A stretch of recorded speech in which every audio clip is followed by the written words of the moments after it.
Hi friends, welcome back to my KTS vlog. నేను మీ తిరుపతిని.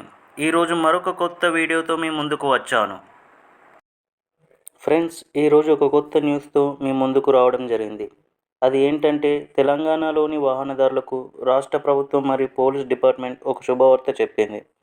Pending చలన్లపై భారీ డిస్కౌంట్ ఇస్తున్నట్టు పోలీస్ డిపార్ట్మెంట్ ప్రకటించింది. ఒకసారి డీటెయిల్స్గా వివరాల్లోకి వెళ్తే, ఆర్టీసీ బస్సెస్ మరియు తోపుడు బండ్లపై 90%, 2 వీలర్పై 80%, 4 వీలర్ మరియు ఆటోలపై 60% డిస్కౌంట్ ప్రకటించింది. లారీలతో పాటు ఇతర భారీ వాహనాలపై పెండింగ్ చలానాలో 50% తగ్గింపు ప్రకటించింది. ఈ నెల 26వ తేదీ నుంచి జనవరి 10వ తేదీ వరకు డిస్కౌంట్ చలానాల చెల్లింపునకు అవకాశం కల్పించారు. నిర్ణీత వ్యవధిలో చలానాలు చెల్లించే వారికి ఈ రాయితీ వర్తిస్తుంది. అంటే డిసెంబర్ 26 నుంచి జనవరి 10వ తేదీ వరకు